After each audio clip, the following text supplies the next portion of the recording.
Welcome to the Fortress Fitness Podcast, where we talk all things health and wellness.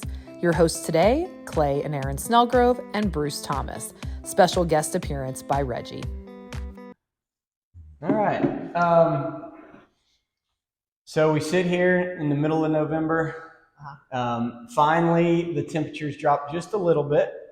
So I know when you started FrostFit, challenging yourself to work out shirtless, the temperatures went right back up. So not much of a challenge yet. Yeah. But you've gotten it. You're going through when? End of February. End of February. So some cold temperatures to come, and a little bit this week. So as far as working out in the cold, do you feel like you need more stretching when it's cold? Yeah, and we did have a conversation about that. You know, if people are working out hard, I want people to be safe, because like if we're doing some barbell movements or something, you know, some snatch or some clean and jerk, let's be realistic, okay? I understand you need to get warm, you know, get your shirt on and stuff like that, you know, get warm. And then we'll do whatever the workout is, we'll do it without the shirt. I don't want anybody getting injured. So that's super important, right? I mean, I think it depends on like the movements that you're doing. Like if we're early and like doing a workout before class and it's assault bike and burpees, like straight into it. Yeah, we're just going to go right into it. It's not that big a deal. But anything that's going to involve like a dynamic lift or like any kind of like major strength work, absolutely, you got to get warmer. And that's why we, like in the morning, sometimes we'll have the earlier classes do a little bit longer warm up. Yeah. And I know I'm big into stretching, so and I think if people find that there's a stretch that they just need to do, because I know I just can't go out and run. Some people can just go out and run. Oh, let's do a 400. That's my warm up.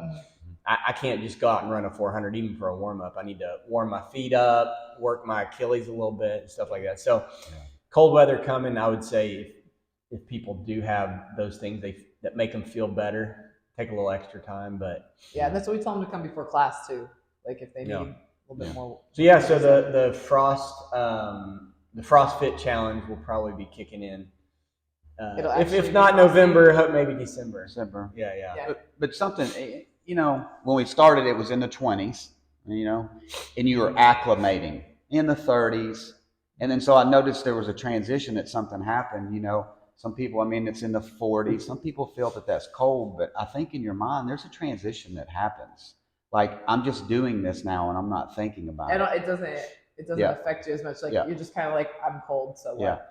Yeah. Right. Now I know we're gonna look up, it's gonna be in the teens, it's gonna be cold, but no matter what the weather is, you're preparing yourself to do this, and it's a huge accountability. I wake up every morning and if there's a shadow of doubt, but sometimes there are, oh God, there is no shadow of doubt. Yeah. This is what you said you're doing, so you're doing it regardless of what the weather is. Yeah.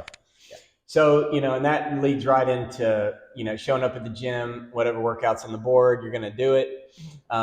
Friday, there was a hero WOD, of course, CrossFit. We did it Saturday, but we did it Friday. We did it Friday, but a lot of the other CrossFit gyms Saturday. For Veterans Day, I know that, you know, military is a big part of the CrossFit community because it does prepare you for the unexpected. And I think remembering people that have lost their lives, especially in support of our country and our freedoms, is important. The workout was Chad, and it was 1,000 step-ups for time. And if you were doing it as written, it was weighted, right? With a vest? But not a vest, like a rucksack. Okay. Like it was 45 pounds for guys and I think 30 for women. Is that right? Yeah. So show up for that one. That's overwhelming for some people. I know 1,000 step-ups. And I just mentioned to Aaron, you know, for me, looking at that WOD, I just knew, you know, doing it, that's a potentially, you know, aggravating workout for me because I've had issues with my feet over the years from a lot of running, wearing baseball cleats for a decade, whatever. Approaching a really daunting workout like that, where do you suggest people find the balance between, you know, the David Goggins mindset of like, I ain't stopping until I get to 1,000. And I know we probably had a few members that did that. And I'm going to get to 500, or I'm going to set a time limit. Maybe I'm not up to that yet. Maybe I don't use the weight. Maybe I do use the lower box. Where do you find that balance for being, finding the spirit of the workout and pushing yourself outside your comfort zone versus,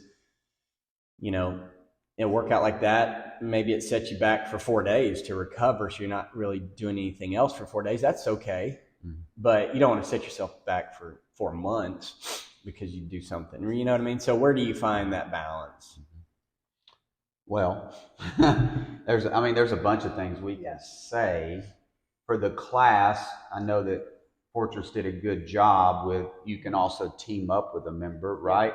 Before I kind of get ahead of that though, it's not about doing it RX or, if you haven't done it. I think this is my 3rd time doing it, so I had a pretty good understanding of it, but if you haven't, like you said, a lower box and just step, or you get a teammate to split it with you, you just move it. It's about just giving acknowledgement to our veterans. And like you said, people who lost a life or just veterans who have served. So it's deeper than that, right? But you take the approach of being smart. Yeah. Because it's just in that time frame of that window. Hey, today we're going to pay homage. We're going to pay respects for doing it. So don't injure yourself because you still want to continue to train. But even so, if you don't have a teammate, are you going to half it?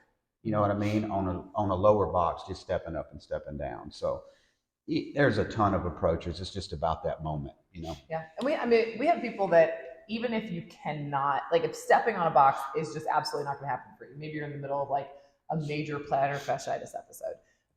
We talk to people about coming and still being a part of that time frame with everybody, and sort of the idea of suffering together, but doing something different. So if you look at like, if I'm doing step ups, like what part of the body am I mostly working on? My legs, right? So can I get on a biker and do biker calories? Can I throw in some sit-ups and start, like you've done that before, like for Murph one year, remember you did like worked out with the class, but just did different movements, so that you can still be a part of the community, which is really the most important part of a hero workout like that.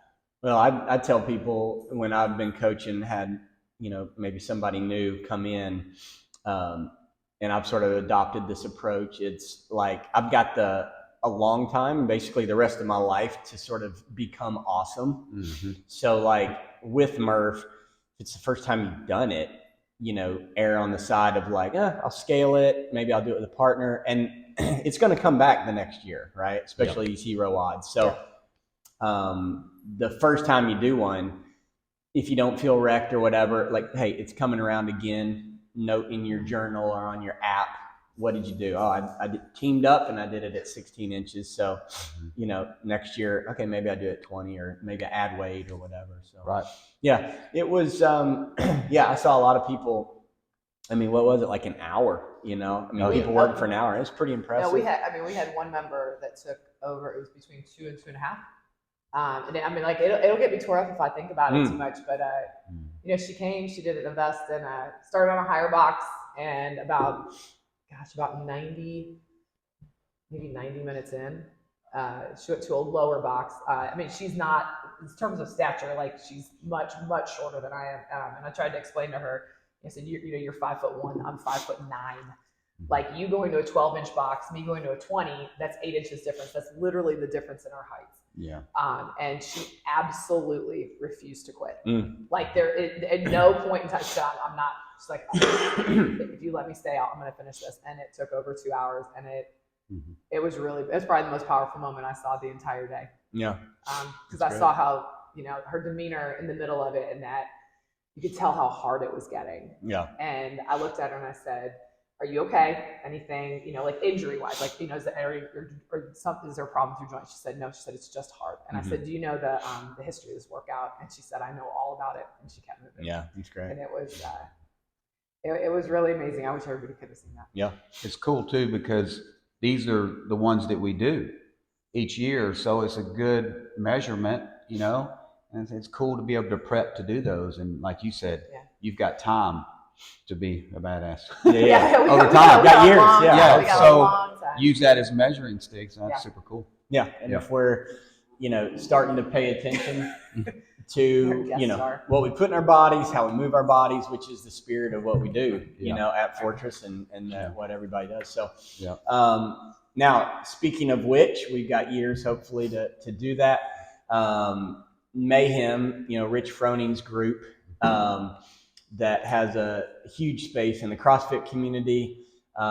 They featured Aaron in their masters, a master's post. Yeah. And if you haven't seen it, it's really cool. They videoed her at the Legends competition and interviewed her and did a little segment on her, and that was great. But it went right in line with the announcements from CrossFit. There's sort of new things going on with the Masters division of the CrossFit Open and the CrossFit Games, where it used to be they were a part of the individual men and women's, and they sort of like pushed off to the side, and I think didn't get the exposure they needed. They only brought 10 athletes from each age group, but now they've separated those. And the announcement came down that how many athletes are now? It depends on the age, what 35 to 49, 40. 40, And top then, 40. Yeah, 50 to 60. 60, I think. Don't 50 to quote 60. me. Somewhere under there is 30, and I think 60 plus is 20. Okay. Yeah. And So then with, the teens and adaptives. Yeah. They Same also, thing. Yeah, it's much. yeah, which is cool. That's going to give, anybody knows if you go to a competition, you have 6 people in the male scaled. Yeah. Well, It's hard to move. Yeah. Well, yeah, you're going to see who's going to win, Yep. and it's going to be pretty obvious. And there's really no way to have a lot of variability. Yep. Where if you go to a competition that has 50 people, it's like, whoa, like you run a 5K, this guy could be 49, and then you Yep. do a max deadlift, and he's going to be 1. That person that's well-rounded Yep. tends to have a better shot at proving their fitness, Yeah. right? Yeah. So that's really exciting. And plus you have 10 to 20,000 athletes signing up to take it real seriously. Taking 40 is a huge difference than taking 10. Yeah. So I think that's exciting, especially, even with our gym, most of our community are masters qualifying athletes, Yeah. So yeah, that'll be fun, and it'll be its own thing. And I know we'll be pushing to watch it at the gym, and you guys definitely have been a part of that. And watching you guys go through that system and trying some of the workouts ourselves and stuff. That's always a fun part of it. It is a fun thing. A lot of people like to, even if you're not at that point yet, just kind of figuring out like, hey, can I play with this? Like, how do I do with some of these workouts? I know that's fun for people. It was for me for a long, long time. Yeah. And I know one of the things that you talked about on the video was, talking about, you're 30 and you have some kids, especially geared towards women. And then you're like, a lot of people think, well, that's my station in life. I'm done. Where you made the point that, it's just the beginning. There's a lot of stuff you can do. And CrossFit's been a big part of that for you. Yeah. Which got me to thinking that, like, since I've been in the world of CrossFit, I really appreciate how it sort of changed people's mindsets on not just how they live, but sort of how they feel about themselves, me included, because I spent a lot of time in my youth, like, worrying about how I look, and I know for women, it's probably even more so growing up. But like when I started doing CrossFit, I feel like that was secondary to like, what can I do? Performance. Yeah. And you made a great point. Like like the way you look doesn't matter, but what happens is that like, if you start focusing on performance and all the things that go into that, and if performance is your focus, then what you're capable of doing. What you're capable of doing, then what do you start doing? You start eating healthier. Why? Because it affects your performance.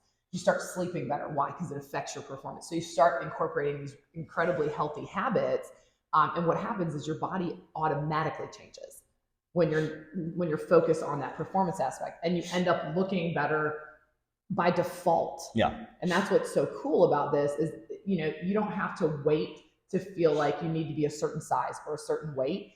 you can start feeling good about yourself because, you know, you ran a sub 7 mile and you can, you know, clean and jerk your body weight or something. And then all of a sudden, like I said, your body just changes. It's just how it goes. Yeah. So. And we were looking at some of our, you know, women in our gym and just in a career, and, you know, Christy can probably attest to it, you know, late 40s or whatever. And like you clean and jerk 95 pounds as a woman several times, like that puts you in the like top, 95 percentile of women, you know? So it's pretty cool. And the masters competitions and, you know, the CrossFit Open and sort of matching yourself against people. And I mean, it's fun. And so I'm excited to see more people in the Open. That's going to bring more eyes to the masters divisions and just, you know, just spread the word that, hey, you know, you're 30 or 35, like that's not the end. It's just the beginning. Right. So I think it's super cool. I mean, we know Bob and Joe pretty well. I've competed with Bob for years. And these are the legends organizers that are going to be running the Masters games. And there were some mixed bags, you know, but some people, you know, wondering how it was going to be. And listen, whoever the winner is still the CrossFit winner, whatever the name's going to be. Yeah. But I like how they're putting the emphasis on the Masters and bringing in more people. And it couldn't have happened to two better guys. I chatted with Bob a little bit, Tex and Joe, but you know, they're all in, you know, and I'm glad to see that because they have people that's competed, you know, in Joe's program, Bob's competed. So they know what it's like. And a couple of things that hit me, I heard them talking about when you had that separation of like the 35 to 49, like if say the weight was 50 pounds, you know, say it was a snatch or something, well, they never really changed it for the 50 to 54 because it was just blanketed. CrossFit just blanketed.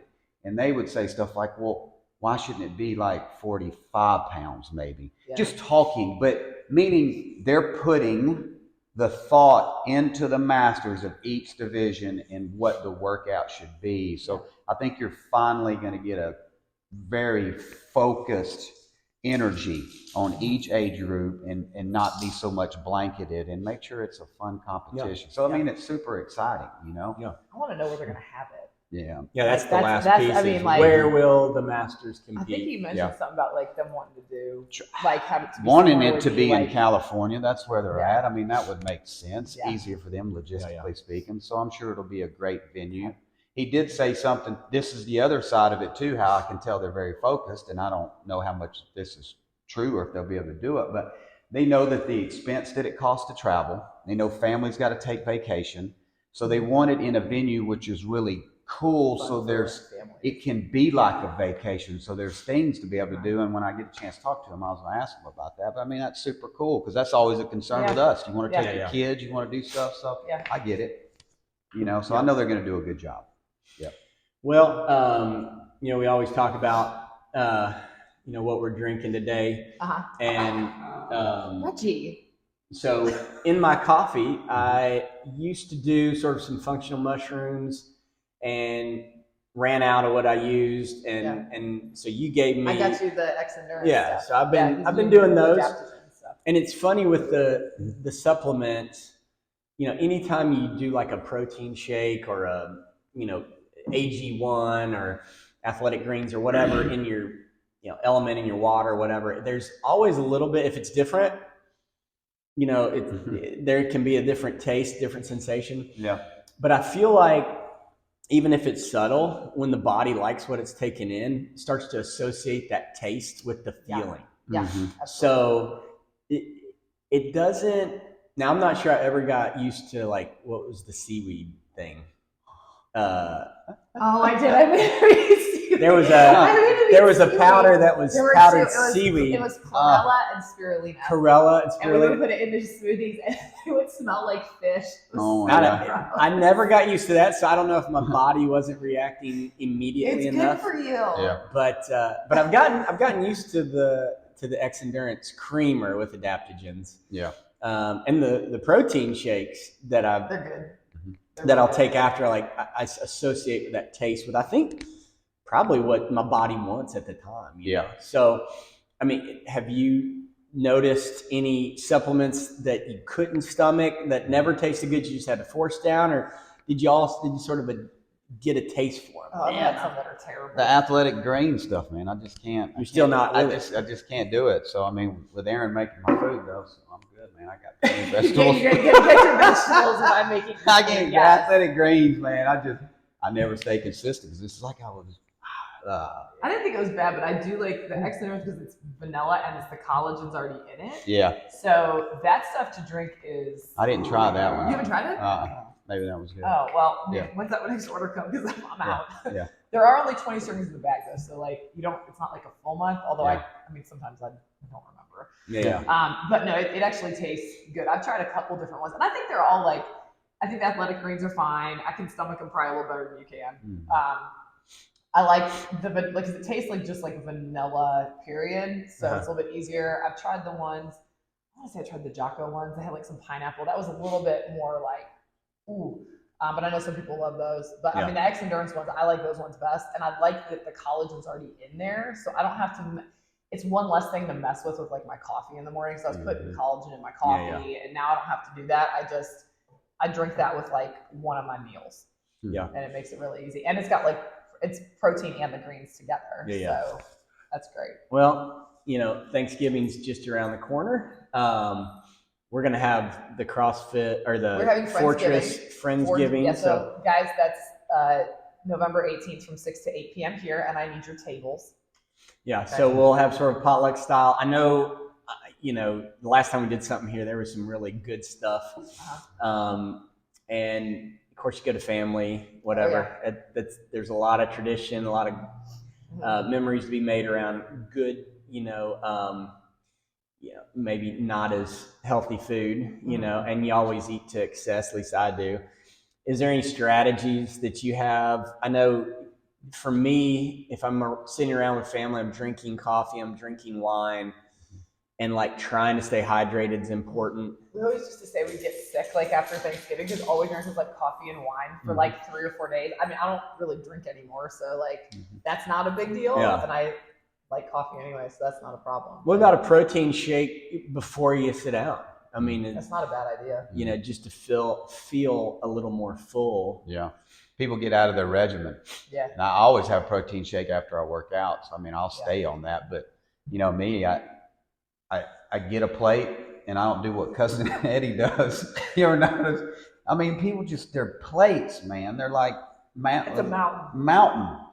Man, I just get a serving like if I was eating lunch. So you got a plate, fill it up. Eat whatever you want, but not a mound, just a good one, right? Right. Because it's lunch. So you have lunch and then you're kind of done. So later, I don't go back for seconds and then I eat dinner again. In between there, I'll figure out what dessert I want. And it's important because you got to go all in on that dessert. So right? you go one dessert and you go full size. You don't go like sampler plate? Yeah, like when she brings me her banana pudding, I know, man, that's what I'm doing. I'm hitting the banana pudding.